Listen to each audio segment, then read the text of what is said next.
Uno enseña medicina en el tren, otro pasa saludando a quien, otro serio amenazante y otro tranquilo y errante. La ciudad los ama y que uno y su obra de teatro, otro con su flauta y su gato, otro poeta, periodista y otro actor y oficinista. La ciudad los ama y que los locos de Buenos Aires latiendo por todas partes. Bueno, buenas tardes, estamos de nuevo en Los Locos de Buenos Aires, hoy con un amigo que nosotros le explicamos siempre a todos que son los locos de Buenos Aires, porque son esos que andan sueltos por la vida, como cantaba del Prado, y que en definitiva dice, cuidado con esa gente que no se sabe qué pretende. Y encima, varios de nuestros entrevistados, invitados a Voces Porteñas, fueron peronistas, o sea, peronistas en la ciudad de Buenos Aires, ¿qué pretenden?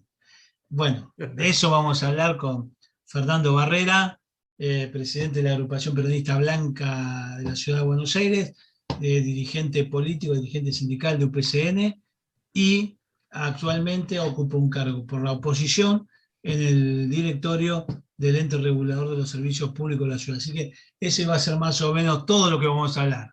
Vamos a condensarlo, no lo vamos a aburrir tanto. ¿Cómo está, Fernando?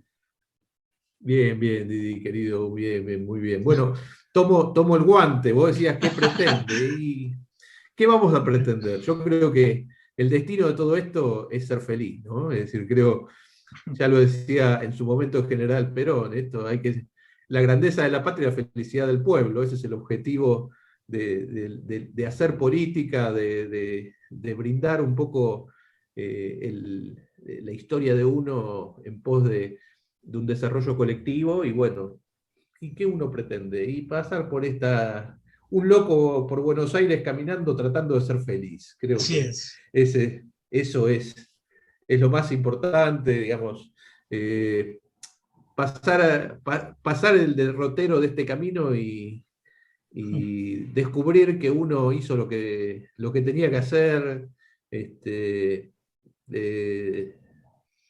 entender bueno, que ha puesto lo mejor de sí para pasar este camino de la mejor manera posible, ¿no? Para que nuestros hijos estén bien, para nada, este deseo de trascendencia, ¿viste? Que uno suele tener, Sí. bueno, lo viva de la mejor manera posible, ¿no? Sabiendo que ha hecho lo que tenía que hacer, con los errores, con los defectos que todos tenemos, pero las virtudes también que uno arrastra en su derrotero de la vida, ¿no? Así que creo que si vos me preguntás qué es lo que uno busca, y creo que la felicidad es lo más importante de la vida, ¿no? Y, sí, claro. Y encima estás en un lugar, ahora ocupando un cargo como director, que hace a la no felicidad de muchos porteños y porteñas, ¿no? Que son los servicios públicos de la ciudad de Buenos Aires. Eh, Lugar complicado, ¿no? Porque deben llegar algunas quejas. La reta trata de, me parece, lo hizo Macri antes, tratan de que no se sepa mucho que existe un ente regulador de los servicios públicos. Entonces aprovechemos Ujú. para también dar un poco de difusión al ente que fue creado en la Constitución de la ciudad como un órgano de control a el Ejecutivo, y por eso participan en él gente del oficialismo y gente de la oposición. Bueno, por Ujú. suerte, gente de la oposición participa. Está Fernando, contanos un poco del ente, el que te escucha. ¿Qué es el ente? ¿Qué hacen? Difícil, Bueno, ¿no? no, no, no.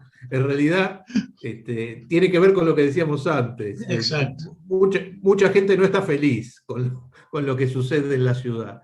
Y eso está muy vinculado a lo que pasa en la cotidianeidad, lo que vive cada uno cada vez que tiene que salir a la calle, que tomarse un transporte público para ir a su trabajo, para visitar a un amigo, para salir con los hijos.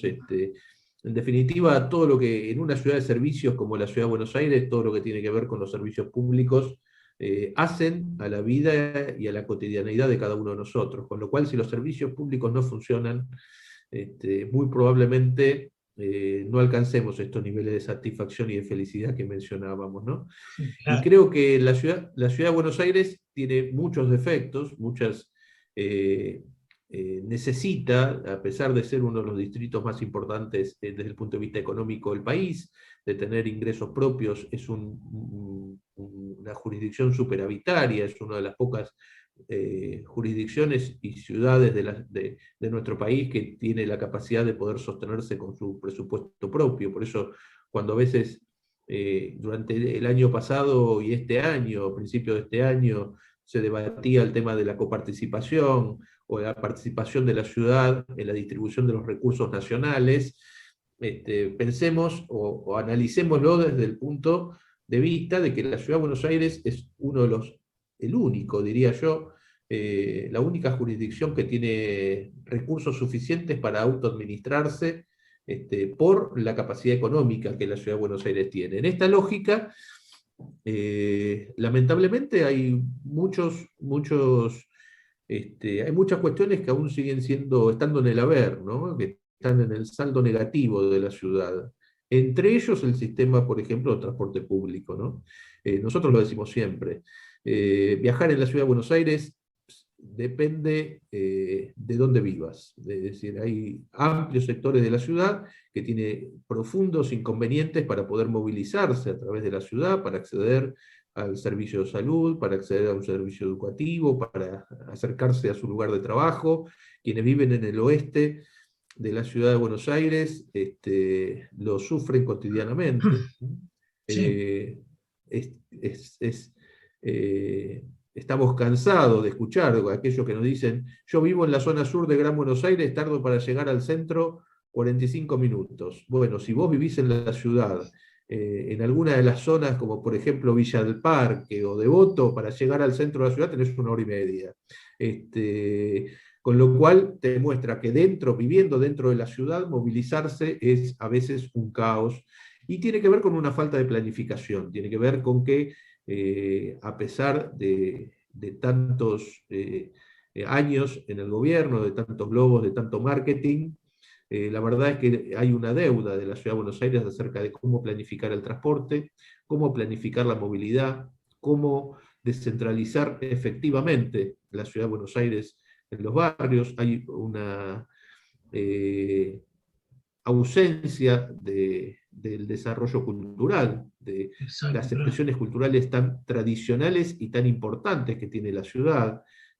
Siempre lo decimos también, tiene un gran patrimonio cultural la ciudad de Buenos Aires, es decir, Pero la antes identidad de los barrios. que vayamos por ahí, que me parece interesantísimo lo que estás tocando. Pero transporte público, el subte Sí, hoy depende sí, del gobierno de la ciudad y es algo así es, que ustedes están controlando desde su función reguladora. Ahora, así es. en su momento el macrismo, el PRO, la fuerza política gobernante en la ciudad, no lo quería aceptar. Después van a la corte a pedir autonomía. Pero cuando le quería al gobierno nacional dar el subte, ellos no querían. No, no, no así, no ahora. Ahora, de los 10 kilómetros de subte a el que se toma el subte, en la estación Flores, en la estación Palermo o en la estación de Virreyes, le pasa Ujú. lo mismo a la misma hora. Ahí no discriminan, pero ahí hay una igualdad en la ciudad de Buenos Aires que en el horario pico subir a esos coches es terrible. Y Sí, eso, sí, la falta de totalmente. planificación que vos señalabas, me vino enseguida eso. Y hay una intención de no discutirlo, de no tratar No, el no, tema tal cual. subte. Tal cual, porque en realidad lo que se trata es de desvalorizar porque como no hay una política de inversión y no hay una política de desarrollo, en el sistema público de transporte más importante que tienen las megaciudades como Buenos Aires, en el mundo, los ciudadanos que viven en cualquier ciudad de las características de Buenos Aires se movilizan a través del subte. Es el servicio público más rápido, es el servicio público más eficiente, es el servicio público este, más protector del medio ambiente. Y además que moviliza a la mayor cantidad de público por las capacidades y las características del servicio. Sin embargo, para la Ciudad de Buenos Aires, la prioridad fueron los metrobuses, para decirlo de otra manera. En realidad, la prioridad es el colectivo, Sí, a través de el carril exclusivo para los colectivos, ¿no? los Porque carriles exclusivos para yo tuve la colectivos. suerte de viajar alguna vez y vi en Curitiba lo que era un metrobús. Era otra Tal cual, cosa. nada que ver, era otra cosa, nada que ver con lo que es en la ciudad. Por ejemplo, uno visita algunas ciudades del mundo y se encuentra, por ejemplo, con los trams. Los trams son vehículos o coches eléctricos que circulan a superficie, tienen una capacidad muchísimo más grande que un colectivo para poder trasladarse, son más rápidos. Bueno, la ciudad eligió un modelo de transporte público a través del colectivo, en detrimento de los subtes. Por eso esa promesa de los 10 kilómetros por año de subte se transformaron 1 kilómetro en 10 años. O sea, fue al revés. En lugar de ser 10 por año, claro, exactamente al revés la ecuación. En lugar de ser 10 kilómetros por año, era 1 kilómetro cada 10 años. Y así estamos, ¿no? Porque y así estamos. Pero la población económicamente activa se tiene que mover. En pandemia hubiese sido un buen transporte público si hubiese tenido capacidad y hubiese estado planificado para que los esenciales se transporten, pero no, al contrario, una boca de lobo, nos cerraron estaciones, no se puede usar y tampoco se controla debidamente por el gobierno de la ciudad cuando dice vamos a dejar zonas esenciales. Y yo conozco muchos que no son esenciales y que se toman el subte. Entonces, algo está pasando. Absolutamente. Vos pensás que en esta campaña esta pelea que planteó la ciudad con la nación, en politizar, en tratar de politizar lo que ha sido una pandemia extraordinaria que se llevó vidas humanas en todo el mundo, en lugar de resolver la problemática la complicó, digamos, porque cuando se establece el cierre de determinadas estaciones para garantizar el transporte exclusivo del personal esencial, tenía que ver con la reducción del personal, entre otras cosas, la reducción del personal que estaba afectado a la operación del servicio, porque también en esos casos tenés gente con comorbilidades o con dificultades o por edad para poder continuar en la prestación del trabajo. Cuando el gobierno de la ciudad decide flexibilizar las restricciones, confrontando políticamente con el gobierno nacional, haciendo una política de marketing en este sentido, flexibiliza servicios gastronómicos, servicios educativos, va ampliando radios de acción, va permitiendo que más gente vuelva a sus funciones laborales, y los subtes que se fueron llenando de gente no solo esencial, sino lógicamente de gente que tiene que ir a su puesto de trabajo, a su lugar en el cual tiene que cumplir su labor, no tiene otra forma de trasladarse y lo hace de manera eficiente en el subte, mantuvieron cerradas las estaciones. Claro. O sea, y lo que era un servicio exclusivo para esenciales, dejó de ser un servicio exclusivo para esenciales, y en lugar de ampliar para garantizar que haya menos aglomeración de gente, mantuvieron las estaciones cerradas, con lo cual, más gente, menos estaciones, menos frecuencia, automáticamente más aglomeración, y con la aglomeración más posibilidades de contagio. No, mayor circulación del virus. Claro, cuando uno lo ve y después cuando uno analiza cómo se incrementó notablemente en la primera, en la segunda ola, la cantidad de contagios en la ciudad, y ve que los controles sobre el funcionamiento del subte y de los servicios de transporte público en la ciudad, bueno, es una relación, una ecuación directa, ¿no? Es decir, menos controles, más aglomeración, más circulación viral. Y por ende más contagios. Y en la mayoría de los contagios, lamentablemente, mayor mortandad de casos por coronavirus. Bueno, sobre todo este tipo de cosas, controla el ente. Vuelvo a la pregunta inicial que me decíamos. Todo lo que tiene que ver con el servicio público de transporte, el servicio público de higiene urbana, es la prestación más importante, el contrato más importante que tiene la Ciudad de Buenos Aires, es todo el sistema de higiene urbana, que incluye desde recolección de residuos hasta barrido de calles, limpieza de sumideros, el sistema de estacionamiento medido, el sistema de televisión tendido, de televisión por cable, peajes, autopistas, servicios de transporte de taxis. Hacemos en conjunto con la CNRT el control del servicio de transporte colectivos. Son 13 los servicios públicos que controla el ente regulador de servicios públicos de la ciudad. Vos bien decías, esto es un órgano constitucional, está previsto en la Constitución, y esto es muy importante que en la Ciudad de Buenos Aires, es novedosa la Ciudad de Buenos Aires en este sentido, es el único órgano de control a nivel nacional que está dentro de un texto fundamental como una constitución, o un estatuto en el caso de la Ciudad de Buenos Aires. El resto fueron creados por ley, en su gran mayoría. En el caso del ente regulador, está dentro del texto fundamental de la Ciudad de Buenos Aires. Esto marca un nivel de jerarquía importante, lo incorpora dentro del órgano del sistema de control institucional de gobierno, y como vos bien decías, está constituido por un directorio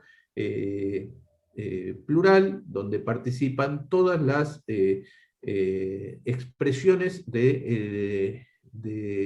con participación parlamentaria en la legislatura de la ciudad. O sea, cada bloque, o los bloques que participan en la ciudad, de acuerdo a las mayorías determinadas en el Parlamento, designan o proponen, lo vota el conjunto de los legisladores, proponen y designan a los directores vocales, salvo el presidente, el que cumple las funciones del presidente, porque es un órgano colegiado.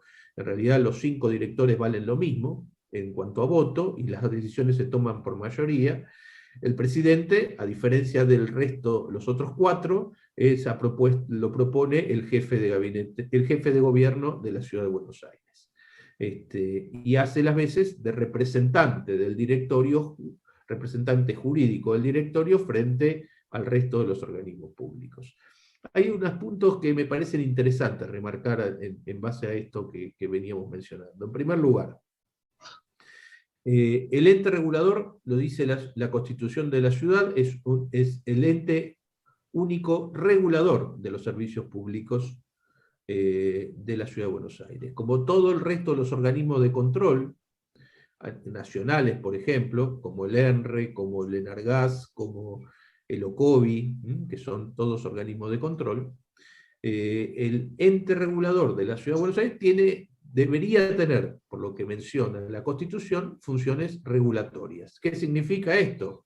Que puede establecer las condiciones en las cuales se prestan los servicios públicos en la Ciudad de Buenos Aires. Tiene la capacidad de regulación. Por ejemplo, en el caso del servicio eléctrico a nivel nacional, el ENRE, como tiene capacidad regulatoria, puede establecer cuáles son las tarifas, las condiciones en las cuales los prestadores de los servicios públicos deben brindar ese servicio a los usuarios. Sí. El ente, por lo que dice la Constitución, debería tener esa capacidad. Digo debería porque la Ley 210, que se aprobó después de la Constitución, que reglamentó el funcionamiento de la Constitución en materia del ente regulador, estableció límites a esa facultad regulatoria, al punto tal que definitivamente limó la facultad de regulación, que la dejó supeditada al Poder Ejecutivo. Hoy, el Poder Ejecutivo, a través de sus ministerios correspondientes, regula cada uno de los servicios públicos que el ente solamente controla. O sea, la facultad de regulación por la ley, lo cual amerita que en algún momento una ley no podría modificar un texto constitucional, en este caso lo hace, en algún momento se revise esta situación que claramente disminuye las facultades previstas por el convencional en materia jurídica. Y sí, Hay una aparte consecuencia te la cambia de esto. después. Y la consecuencia es mayor discrecionalidad de las empresas que explotan ese servicio público. Porque Absolutamente. ¿Por qué? hay un Porque vacío al regular el regulador. Estado, al regular el Ejecutivo, que es el que cede la facultad, en lugar de ser controlado, la regula. En lugar de el poder, Gordillo decía, quien cede no puede regular. Exacto. Bueno, se supone que la facultad de cesión y de ejecución debería ser diferente al de la regulación. Deben ser dos organismos, por eso existen los órganos de control. En este caso, en la Ciudad de Buenos Aires, a partir de la aprobación de la Ley 210, esta facultad de regulación fue limada. Es algo que venimos reclamando en reiteradas oportunidades, que tanto el oficialismo actual en la legislatura como a nivel en el Ejecutivo se niega a reconocer esta facultad regulatoria del ente regulador. Ellos aprobaron esta ley, ellos sostienen esta ley que viola concretamente el alcance jurídico del ente, y por supuesto se niegan a discutir una modificación en este sentido. Pero esto tiene una consecuencia muy concreta. Vos mirá, todos los organismos de control nacional, al tener facultades regulatorias, las autoridades máximas están propuestas por el Ejecutivo. Sí. ¿Por qué?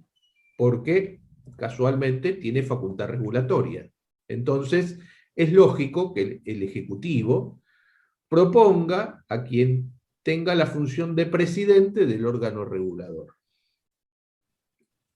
En el caso de la Ciudad de Buenos Aires, si el ente regulador tuviera funciones regulatorias, es lógico que el presidente sea propuesta del jefe de gobierno, como el resto de los órganos de control. Ahora, como el ente regulador no la tiene esa facultad porque está limada por la Ley 210, lo lógico sería que si el ente fuera solo un órgano de control no regulatorio, la conducción del organismo debería estar en manos de la oposición. Por ejemplo, como lo es, por ejemplo, la Defensoría del Pueblo o la Auditoría de la Ciudad. Porque sería solo un organismo de control y no regulador. Exacto. Entonces, digamos que el jefe de gobierno con el que se aprobó la Ley 210 no era del PRO en ese momento, sino que era del Partido Radical. Así es. Después fue presidente, bueno, después se fue en helicóptero. Después fue presidente. pero digamos todo, que hay una concepción del Estado de la ciudad en la cual abandona esta cuestión regulatoria, que bien nos explica Fernando, para cedérsela, o para dejar hacer, mejor dicho, a las empresas concesionarias más libremente y no estar atados. A diferencia de lo que pensó el convencional constituyente cuando quiso establecer las bases de una ciudad moderna, y dijo, no, nos vamos a controlar, los vamos a regular y vamos a discutir fuera del Ejecutivo y fuera de la legislatura. Dos cosas importantes, con un número fijo, con menos representantes, de cara a la gente. La legislatura nos cambió la ley, nos cambió la Constitución en realidad. Nos cambió la Constitución. Claro. Con una ley. Que eso los republicanos después, ¿no? Digo, porque este es un tema a visibilizarlo como las tantas cosas que en la ciudad no se visibilizan. Y si bien Fernando, porque lo conozco, quien les habla también, somos defensores de la autonomía de la ciudad, porque vivimos en la ciudad y porque queremos decidir también nuestro destino, hay que decir que la autonomía se pensó de otra manera. Se pensó también una autonomía en la cual los vecinos y vecinas de la ciudad y los usuarios de servicios públicos tuvieran otra participación más directa, no la farsa que igual vamos y peleamos muchas veces de audiencias públicas donde el Ejecutivo ya decidió, la empresa ya acordó y nos fijan las tarifas que quieren, porque después la gente se pregunta, ¿pero qué hacen? Si la tarifa la fijan en la audiencia pública, no, la audiencia pública no tiene poder de cambiar la decisión. Tal Por cual. eso digo farsa.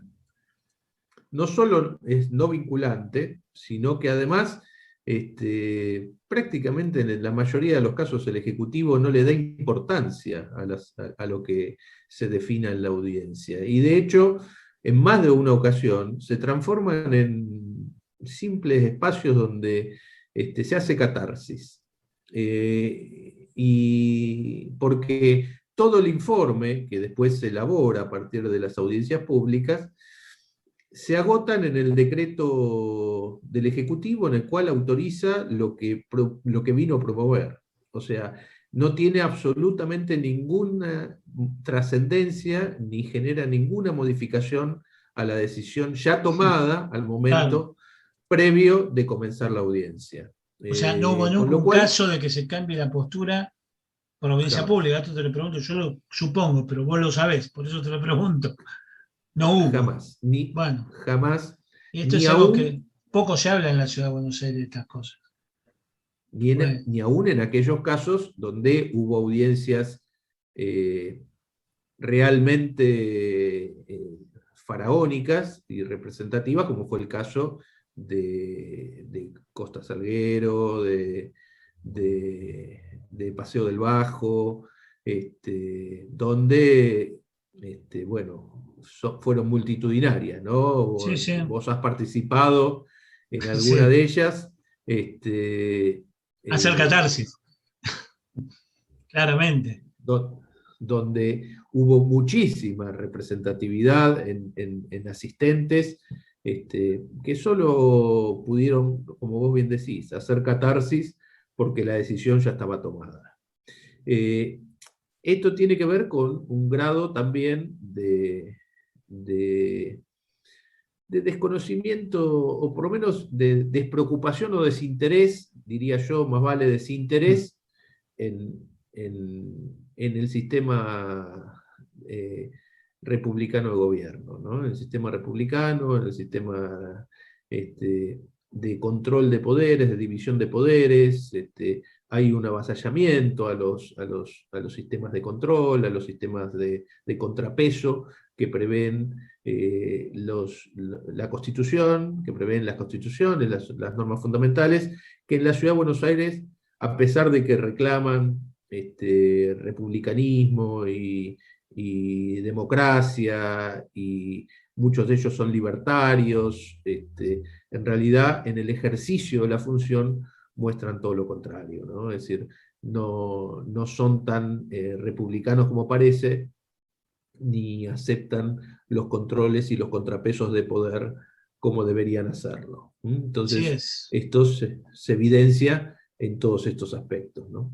Y volviendo a la ciudad de Buenos Aires, el otro aspecto que vos señalabas, que parte de muchos de esos problemas, que la ciudad se imagina como un modelo de democracia participativa también en la Constitución, y que para eso es inexorable la descentralización, que también se la plantea como objetivo, y que, como vos dijiste, uno de los problemas del transporte en la ciudad tiene que ver también con una ciudad que no se descentraliza, una ciudad que concentra, o que lo cambia, lo muda a 20 cuadras, de Bolívar 1, ahí en Plaza de Mayo, a la actual sede en Parque Patricio, hay 20, 30 cuadras de diferencia, pero lo concentró ahí.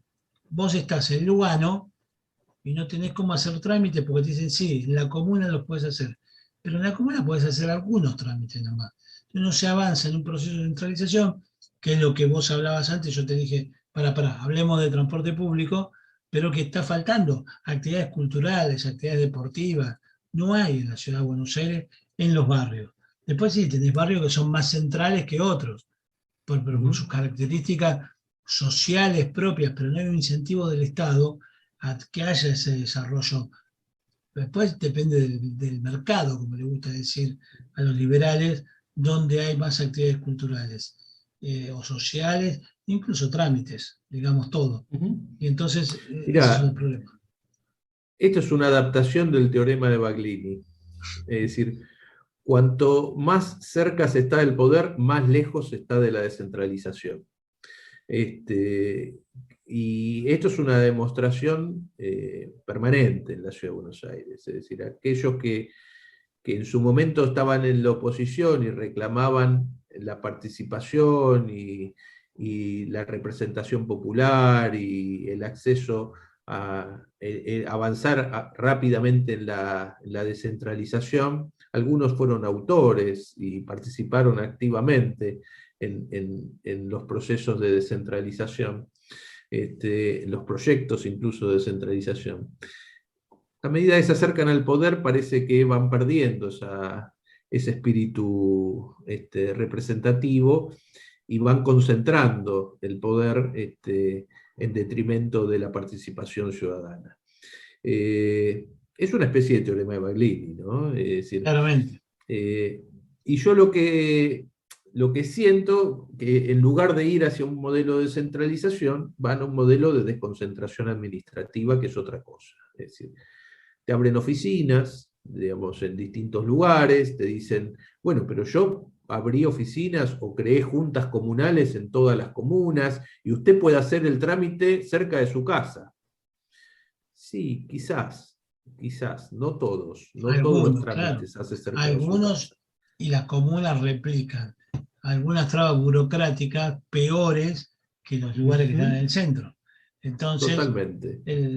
La vecina, la tía Mabel, que se fue a hacer el trámite a la comuna, se va puteando de la comuna y se tiene que ir al centro a resolver el problema que no le pueden resolver en su barrio. Lo cual, ella termina diciendo, ¿qué descentralización me hablas? ¿Para qué lo quiero tener acá al lado? Vive al lado de la comuna. Bajó, no lo pudo resolver, se tuvo que tomar el subte, que estaba lleno. Entonces, digo, cuando trabajamos por la felicidad del pueblo, también estas pequeñas cosas las hacen y que no se discuten mucho en la ciudad, ¿no? Porque el problema que tenemos en la ciudad, y nosotros lo decimos siempre de acá de Voces Porteñas, es que, discutimos todo lo nacional porque estamos acá, porque tenemos la Casa Rosada ahí, al toque, el Congreso, pero que tenemos que discutir más profundamente estos temas. Y esas son las voces que Voces Porteñas quiere propalar y dar a conocer. Porque me parece que ahí es un punto importante.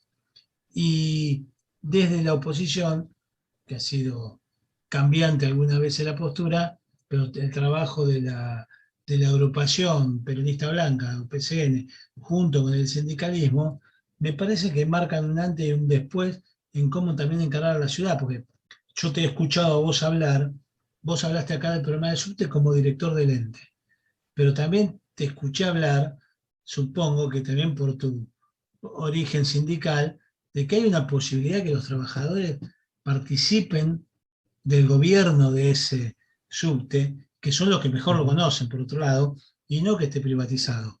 Y quizás ahí también hay otro modo de gestionar, y hay un modo peronista de entender la resolución del problema. Usuarios, por un lado, trabajadores y el servicio prestando el servicio público.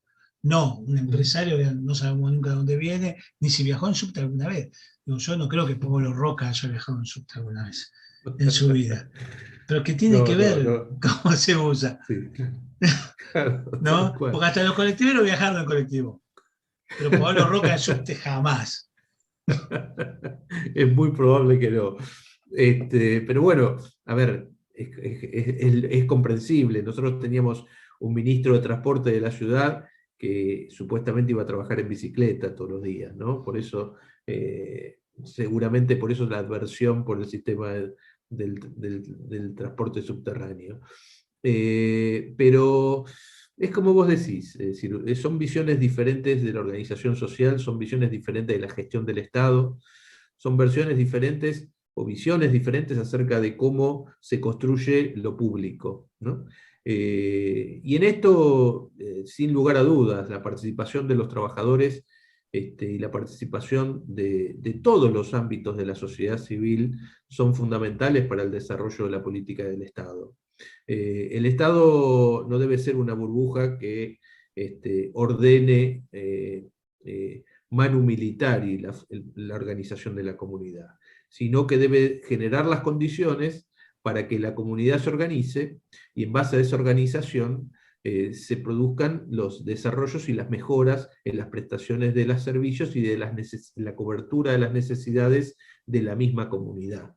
La fuerza de la comunidad en la participación, a través de sus organizaciones, a través de sus organizaciones civiles, sus organizaciones gremiales, sus organizaciones empresariales, la capacidad de la organización de la comunidad a través de sus propias organizaciones, como te decía, son fundamentales en el desarrollo de la solución y de la cobertura de las necesidades de la propia organización y la propia comunidad.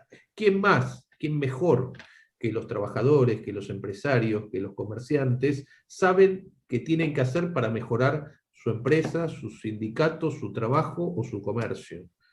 ¿Qué mejor? ¿Quién les va a venir a explicar a los comerciantes cómo deben hacer para mejorar sus ventas, para tener rentabilidad, pero además para poder generar trabajo y poder generar un andamiaje productivo y económico que mejore las condiciones del conjunto? Son los comerciantes, son los empresarios, son los trabajadores, es la sociedad civil la que tiene la capacidad de poder generar las condiciones de transformación de su propia situación social. Y el Estado debe acompañar activamente todo ese proceso. Si algo nos enseñó la pandemia fue la importancia del rol de los trabajadores del sector público, porque muy bastardeado por la prensa mediática empresarial, pero cuando hubo que dar respuestas en la emergencia y en lo imprevisible que fue, estaban los empleados del sector público de uno u otro sector, no solo de la salud son IRBE directamente, pero hubo un apoyo administrativo y demás que estuvo en el sector público, y que ese trabajador absolutamente solidarios se la bancó, y supieron responder. Claro. Supieron responder frente a la emergencia, porque muchas veces cuando uno administra el Estado, administra situaciones críticas y de emergencia, y debe saber responder frente a la urgencia, es decir, frente a lo inesperado. Muchas veces uno piensa que esto es burocrático, tedioso, lo hacen así, como vos bien decías.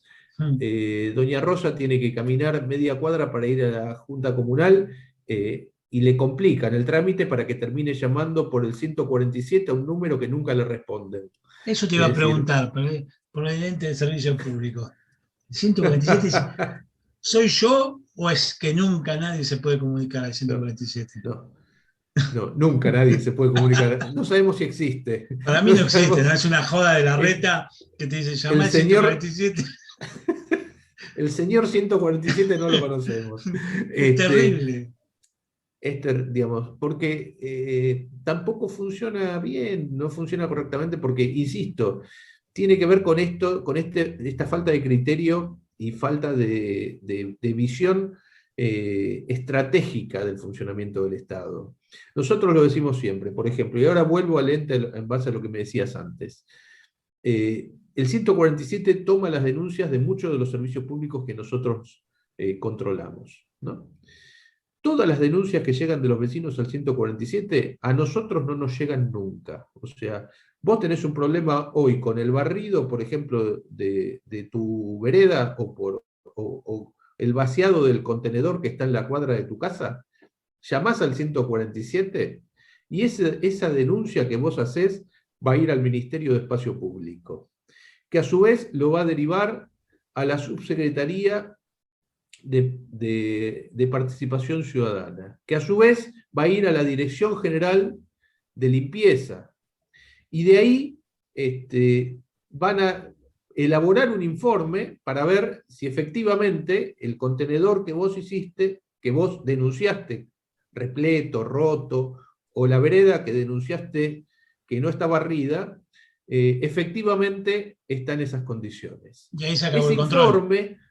Ese informe va a volver a la Subsecretaría de Participación Ciudadana, va a pasar por el Ministerio de Espacio Público, y lo más probable es que en todo ese trámite administrativo se pierda, nunca te respondan qué es lo que pasa con tu contenedor, y lo más probable es que el contenedor siga lleno y la vereda siga sin barrerse. Y se si vos te comunicás, se acabó el control. porque Bueno, es el mismo que tiene que ejecutar la política, es al que le llega la denuncia y que la toma para sí. Entonces, claro, como si decís vos, vos, queda ahí, digo, che, fíjate qué pasa, si tengo ganas, si conozco a alguien que vive en esa cuadra, si no conozco olvídate, a nadie, que siga. si vos llamaras al ente regulador directamente, el ente regulador actúa directamente con la empresa. O sea, no necesita pasar por todo el Ejecutivo, ni por todas las áreas del Ejecutivo, sino que directamente articula frente a la empresa prestadora del servicio para que a vos o te limpien el contenedor, te lo vacíen, o te barran la vereda. Y con ¿Dónde un llamamos? fiscalizador al 0800-222 ente. 222 ente. 0800-222 ente, y ahí hay un call center, o pueden hacerlo a través de la web del ente de la ciudad.gov o a través de las redes sociales, y hacer su denuncia. La pueden hacer online en la misma web, donde pueden sacar hasta una foto con su celular del inconveniente que ustedes tengan que denunciar, y directamente el ente actúa sin necesidad de todo ese trámite administrativo y sin caer en la desidia del señor 147, al que no conocemos, y que por lo general se olvida de los reclamos de la gente. Se puede hacer a través del ente, se actúa de manera inmediata, generalmente el resultado, como nosotros multamos a las empresas, cosa que el gobierno de la ciudad en su gran mayoría no hace, las empresas, cuando para prevenir la multa del ente regulador, te limpian el contenedor o te barren la vereda. Pero bueno, para esto la gente tiene que saber que dispone de esta herramienta. Vamos a Pero, ser insisto, transmisores de esa información. Porque digo, es muy importante lo que dijiste. Hay un lugar donde podés llevar tus reclamos y que van, por lo menos, a elevar la queja para solucionar ese problema al que la causa, no el funcionario de turno que la puede encubrir o se puede olvidar. No hablamos de acción de mala fe, sino de omisión también. Porque como le llegan un montón de otros papeles, ni le da bola al llamado del 147. En cambio, en tal el cual. 0800-222 ente, el reclamo llega al que causa el problema. Ahí Así me es. parece que es una de las cosas más importantes que nos queda de este programa, porque es fundamental. Cuando empezamos hablando de hacemos política o militamos y somos peronistas porque queremos que la gente esté mejor, bueno, acá hay una respuesta concreta que difundimos y que hacemos llegar y que, como vos decís, trataremos de que conozca todo el mundo ahora. No por el alcance de Voces Porteñas, sino que aportaremos el humilde granito de arena de este medio de comunicación alternativo, pero que me parece que lo tenemos que empezar a difundir por todos lados. Y te interrumpí Totalmente. por eso, y aparte, como todos saben, hoy arrancamos más tarde el programa, así que le estamos robando tiempo a Fernando, a quien le queremos agradecer, pero no hablamos de la última parte que siempre hablamos, porque siempre decimos que voces porteñas son voces que no son neutrales.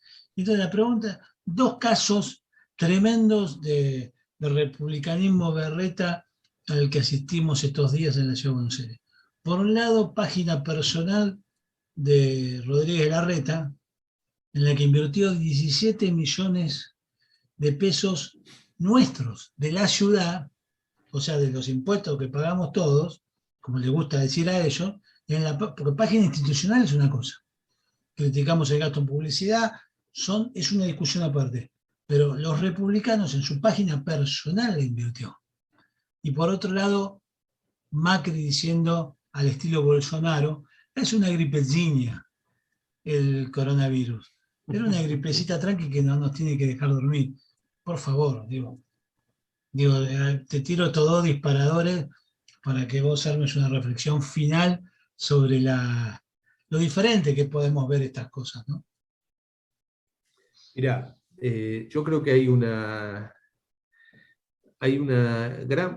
gran problema en la conformación de la oposición, que tiene que ver con la irresponsabilidad en el funcionamiento que le toca en el ejercicio de la democracia. A todos nos toca ganar o perder elecciones, a todos nos toca ser en algún momento oficialismo y en otro ser oposición. Lo que no podemos es perder la responsabilidad de asumir el cargo que nos toca y cumplir con la responsabilidad institucional y democrática que el pueblo nos delega. Siendo oficialismo cuando nos toca ser oficialismo y siendo oposición cuando nos toca ser oposición. Por eso, la oposición debe ser responsable, debe ser responsable. Y yo lo que siento es que en muchos casos en este país, la oposición pierde esa orientación, pierde el rumbo, y se transforma en un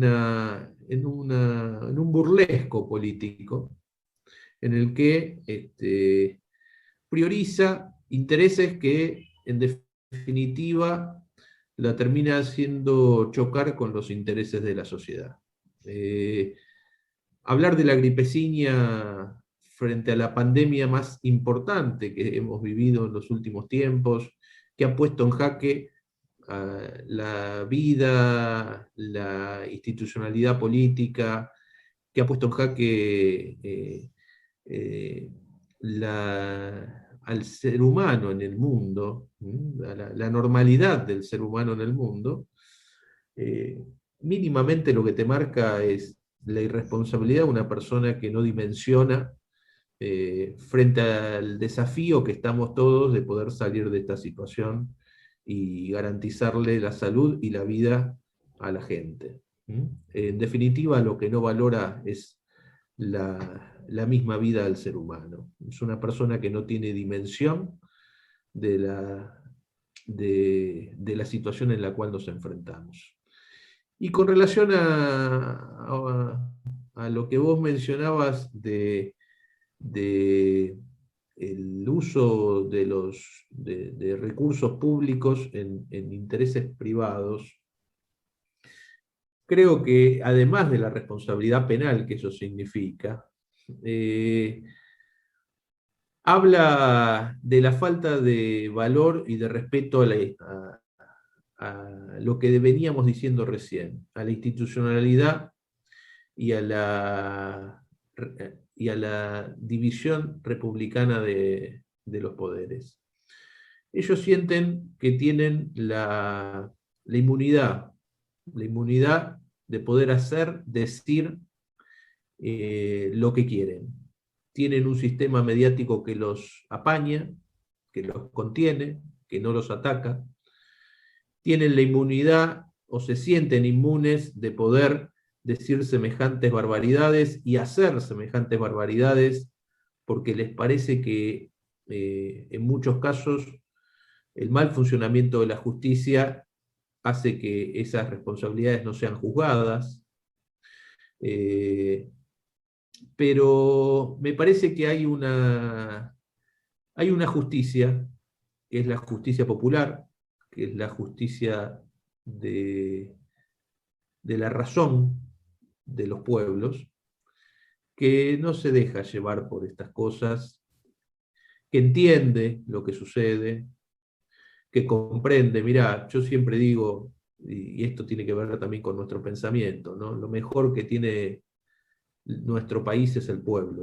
Una de las 20 verdades del peronismo es lo mejor que tiene la nación es el pueblo. Y el pueblo no se equivoca cuando decide y cuando cuando afronta estas atrocidades en las cuales nos encontramos, ¿no? Entonces, la inmunidad que les puede dar el poder, en algunos casos, el mal funcionamiento de la justicia en otros, o la irresponsabilidad propia de la insensatez o la inmadurez, como en el caso del expresidente, que no es el primer caso, digamos, ha dicho cada barbaridades en la vida. Obvio. Y que realmente a uno lo asombra que haya podido estar en el lugar institucional que estuvo, pero bueno, también es parte del juego de la democracia. Que yo creo que la razón popular lo ordena, es decir, y le va a pasar la factura, y le va a hacer la justicia que a veces los demás parece que no, que no la viviéramos. Yo estoy convencido que todo esto, que la irresponsabilidad que está mostrando la oposición en el manejo de todas estas cuestiones, va a ser la factura que el pueblo le va a pasar en las elecciones de este año, y les va a hacer notar lo incorrecto de su accionar. Ojalá, digamos, así como tenemos el presidente o la presidente del partido político opositor dando vergüenzas en medio de la pandemia, convocando a movilizaciones cuando todos sabíamos que debíamos mantener distanciamientos y cuidados, planteando cuestiones que son absolutamente irracionales en la política, cuando acusó de negociaciones para traer las vacunas que hoy están viniendo al país y dándole esperanza a muchos de los que tuvimos la suerte y la oportunidad de vacunarnos, y de todos los que se van a vacunar de acá en adelante. La irresponsabilidad de denunciar, de mentir, digamos, descaradamente sobre malas intenciones o intenciones antidemocráticas de un gobierno, que cuando hablaban de infectadura, porque se respondía a una necesidad de restricción natural en medio de la pandemia, digamos, toda esta sarta de gansadas y de barbaridades tienen un costo político que la ciudadanía y el pueblo se los va a pasar. Y hay que estar tranquilos, haciendo lo que hay que hacer. Como te decía al principio, tenemos que estar seguros de nosotros mismos, buscar el camino correcto, pensar en alcanzar la garantía y la felicidad de la gente y del pueblo, sostener, resolver lo que haya que resolver, en este caso la situación de la pandemia, y sentarnos a ver pasar el cadáver de nuestro enemigo, convencidos que la memoria, el reconocimiento, la inteligencia popular supera toda esta sarta de cuestiones que lo que marcan es simplemente el nivel de bajeza política e intelectual que muchos de ellos tienen, ¿no? Y los que tengan que ir a la justicia, así como ahora ha tenido que ir el expresidente, espero que la justicia reaccione y tome las cartas en el asunto para darle un grado de razonabilidad y de equilibrio y de legalidad a las barbaridades que han hecho en la gestión. Ojalá ojalá hubiera sido solo los 17 millones de pesos. No, ni hablar. Tenemos barbijos, tenemos contratación de hoteles. Yo digo porque esa fue la última, quizás la más grosera porque es la más cercana, y que no existe. O sea, no existe justificación alguna. Los esfuerzos que está haciendo un pueblo para salir de esta pandemia, con todos los esfuerzos que vos dijiste, no pueden ser tirados a la basura. Después no hay plata para eximir de ingresos brutos, por ejemplo, a los gastronómicos, que sabemos que sus ingresos han mermado considerablemente en este tiempo de pandemia. Pero sí hay plata para el Facebook de Larreta, como hubo plata para Vicentín en su momento, ¿no? Es una forma de actuar. Los honestos, los republicanos, terminan siendo corruptos y dejando de lado la Constitución y las leyes que ellos mismos dicen respetar. Y eso hay que visibilizarlo, y es el primer paso para que el pueblo evalúe y emita su veredicto finalmente en las urnas con toda la información disponible, como bien vos decís, que es lo mejor que tenemos el pueblo, ¿no? Así que, así agradeciéndote la generosidad de estar aquí con nosotros en el Loco de Buenos Aires en Voces Porteñas y un poco con esta información que estamos dándole a porteñas y porteños sobre dónde dirigir sus reclamos y sus quejas. Me parece que es el balance también muy importante que dejamos hoy con Fernando Barrera, director del ente, que está demostrando que conoce de la ciudad, que la ha recorrido, que conoce de los servicios públicos y que también ofrece soluciones. Esperamos que pronto te vamos a tener de nuevo acá, te vamos a molestar de nuevo, porque fue muy, muy interesante. Hoy empezamos tarde y nos fuimos hablando, parece que los dos hablamos poco, entonces terminamos haciendo un programa muy largo. Pero bueno, gracias por estar acá. Y no, feliz día el domingo. Igualmente, un placer y la verdad que reconocer y felicitarte por el trabajo, por esto de crear voces diversas, de poder expresar una visión distinta, que pueda ser mejor o peor, propia, pero que permita multiplicar las voces y fortalecer en definitiva el pensamiento crítico y la democracia. Digamos. No se puede sostener la democracia sin la multiplicación de voces, para que todos tengamos la posibilidad de discernir y de decidir lo mejor para nuestros propios destinos. Así que el esfuerzo que estás haciendo, el medio que está funcionando y todos estos espacios que sirven para ello, reconocerlos, agradecerlos y acompañarlos todas las veces que sea necesario, con el compromiso propio y colectivo, para llevarlo adelante y para que crezca en el sentido colectivo y general. Así que todo lo que podamos hacer, y obviamente desde ya, un placer, contás conmigo y con la organización para acompañar este trabajo que tan bien estás realizando. Pues muchas gracias por estar, Fernando. Así termina el Loco de Buenos Aires con Fernando Barrera, presidente de la agrupación peronista blanca UPCN de la Ciudad de Buenos Aires, y con quien nos volveremos a encontrar estos días. Gracias a todos por la paciencia. Hasta luego.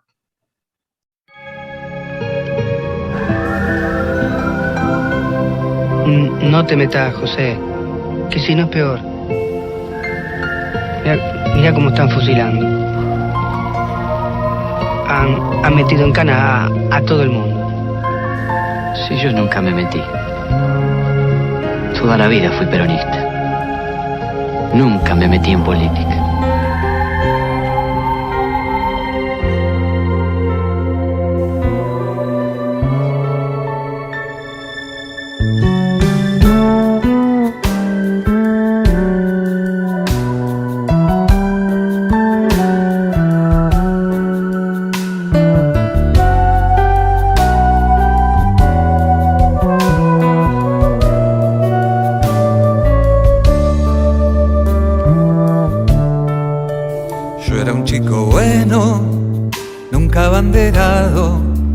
Pero por lo menos un buen compañero y casi todo el grado se formaba en ruedo bajo el sol del patio para que entre juegos le cantara al viento mi última canción de amor.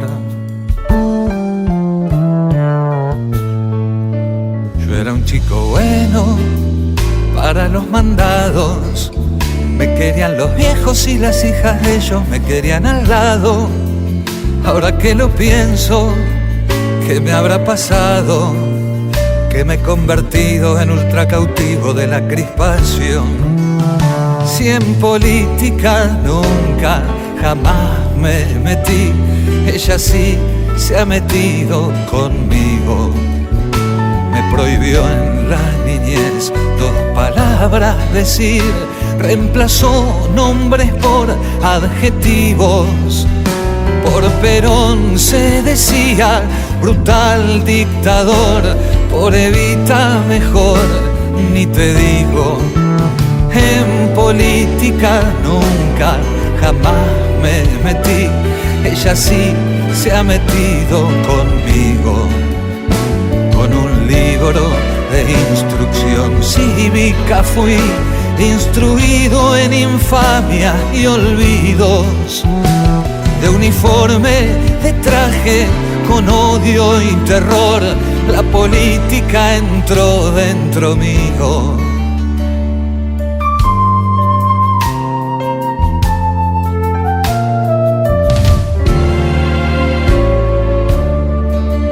Yo era un chico bueno, bastante viajado, conocí otras tierras, no de la manera en que lo había soñado, pero no me quejo, me la habré buscado, y aunque esté más viejo puedo andar más lejos buscándote a vos, mi amor. Yo era un chico bueno, siguiendo los pasos de Hugo del Carril, del Grandi Cepolini, de Leonardo Fabio. Para ser sincero, solo los alcanzo en las negras listas de justicialistas y en su maldición. En política nunca, jamás me metí, ella sí se ha metido conmigo. Me manchó el calendario de marzo y de abril con la sangre de hermanos y amigos, sin pedirme permiso y menos perdón, y por años sin juicio y castigo. En política nunca, jamás me metí, ella sí se ha metido conmigo. Deberemos entonces los dos convivir, pero ahora con ella decido qué herramienta empuñar, hacia qué dirección y con quiénes me abrazo y camino.